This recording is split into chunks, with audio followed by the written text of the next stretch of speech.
Chers amis, petits chanteurs, comme il est heureux que nous soyons venus pour notre rassemblement d'Île-de-France, ici, en pèlerinage à Saint-Denis, au lieu même où repose celui qui fut l'un des plus grands évangélisateurs de notre région. Oui, nous sommes venus en pèlerinage à Saint-Denis. Vous savez que Saint-Denis a été envoyé évangéliser la France actuelle au milieu du IIIe siècle par le pape. Et cette mission fut très difficile.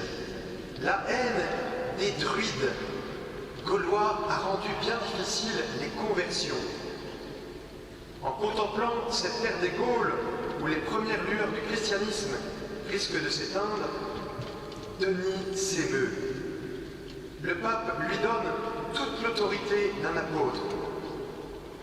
Accompagné de nos prières, fortifiés par la protection des saints apôtres, envoyés par notre autorité apostolique dans toute la Gaule pour évangéliser, le pape lui dit « Fais l'œuvre d'un apôtre, porte en tout lieu le nom de Jésus-Christ. » Et notre Denis y va, il ne craint pas. Il atteint d'abord Arles. Et là, à Arles, eh bien, il électrise son auditoire par le charme et la force de ses harangues. Il guérit les malades, il chasse les démons. Et le voici devant un temple consacré au dieu Mars. Là, il y a une grande statue de bronze du dieu païen. Devant elle, Denis prononce le nom du Dieu vivant. Et à l'instant, nous rapporte la légende, la statue se brise en morceaux. Alors, Denis purifie ce temple souillé, il consacre le temple de Mars au vrai Dieu, il fait placer un baptistère et les habitants d'Arles viennent en foule se laver de leurs péchés. Nous aussi, chers petits chanteurs, nous pouvons lutter contre les idoles.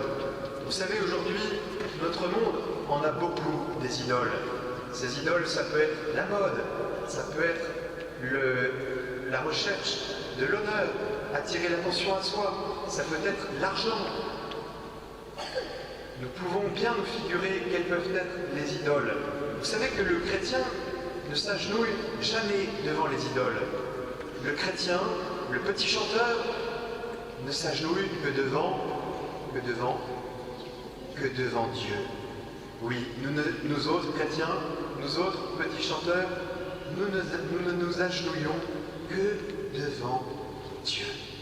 Et vous savez, chers petits chanteurs, que par vos voix, eh bien, vous faites monter une louange unanime pour que le culte rendu à Dieu soit magnifique, pour que l'Eucharistie célébrée avec amour, où Dieu se rend présent, où il se donne en nourriture, eh bien, soit célébrée avec ferveur et avec beauté.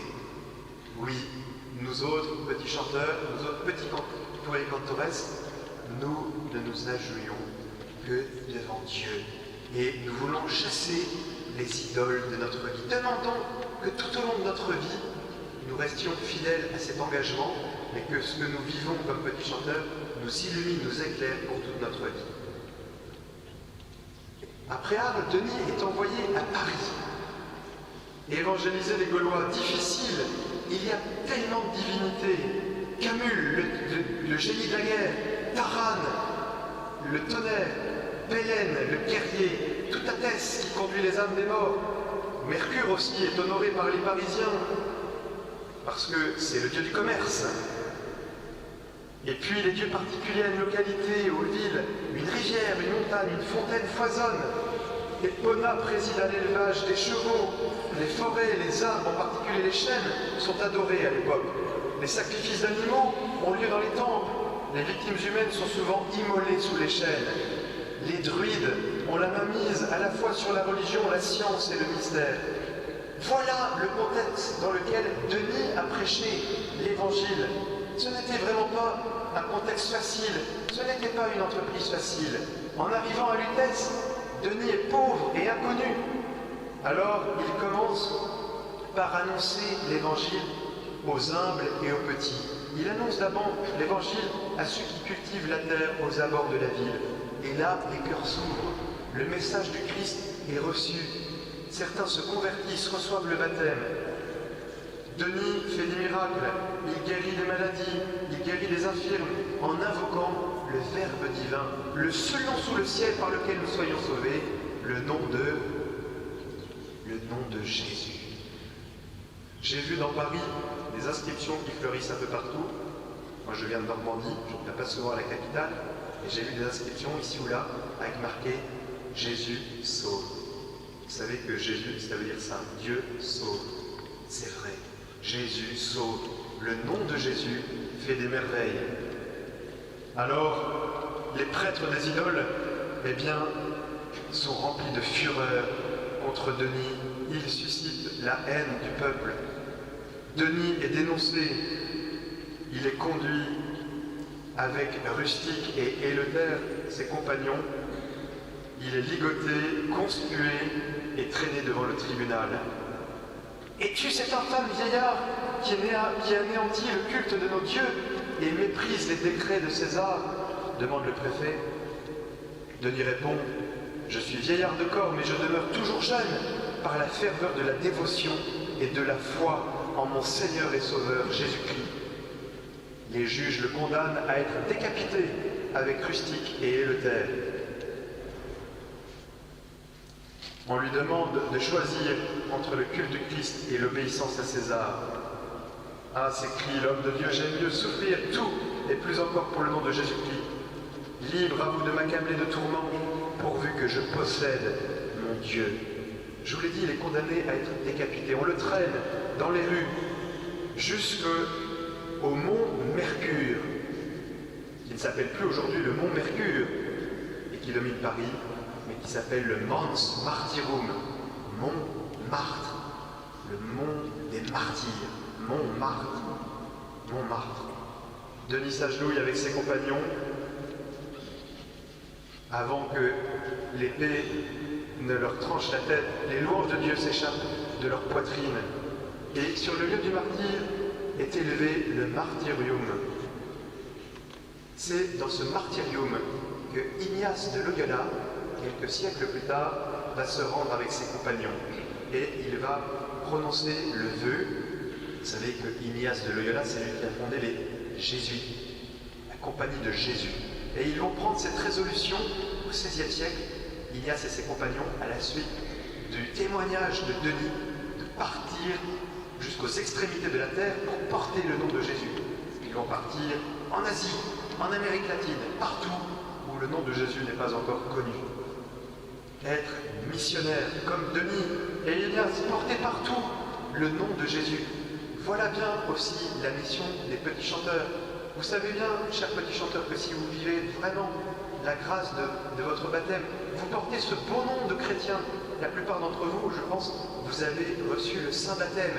Et vous savez qu'au jour de votre baptême, vous êtes devenu prêtre, prophète et... Prêtre, prophète et... Il a entendu, oui, prêtre, prophète et roi. C'est vrai. Chers petits chanteurs, est-ce que vous savez qu'au jour de votre baptême, le prêtre a prononcé sur vous cette formule? Côme, Isabelle, Claire, tu es désormais baptisé. Le Dieu et Père de notre Seigneur Jésus-Christ t'a libéré du péché et de la mort. Il t'a fait renaître à la vie nouvelle d'enfant de Dieu. Désormais, tu es membre de son peuple et tu participes à sa dignité de prêtre, de prophète et de roi. Est-ce que vous saviez, chers petits chanteurs, qu'en vertu de votre baptême, vous êtes prêtre, prophète et roi? À chaque fois que vous louez le nom de Dieu, à chaque fois que vous célébrez Jésus-Christ par vos voix, vous exercez votre sacerdoce. Vous êtes prêtre en vertu de votre baptême. À chaque fois que vous annoncez le nom de Jésus à ceux de votre entourage qui ne connaissent pas, vous êtes prophète. Et nous sommes ici entourés de la sépulture de nos rois, de nos reines, de France. Eh bien, chers petits chanteurs, vous aussi, vous êtes rois en vertu de votre baptême, à chaque fois que vous êtes animés d'une charité ardente, que vous faites triompher l'amour de Jésus-Christ dans votre vie, dans vos familles, dans vos écoles. Alors, ne l'oubliez jamais, chers petits chanteurs, vous avez une mission magnifique.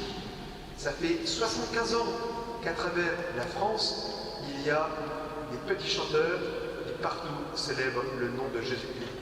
Souhaitons que dans 75 ans, eh bien, il y ait encore des petits chanteurs qui célèbrent joyeusement l'anniversaire de la Fédération. Et oui, vivons cet idéal de petits chanteurs à temps et à contre-temps. C'est une magnifique mission que l'Église nous confie. Ne nous dérobons pas, vivons pleinement cette mission. Aimer et servir.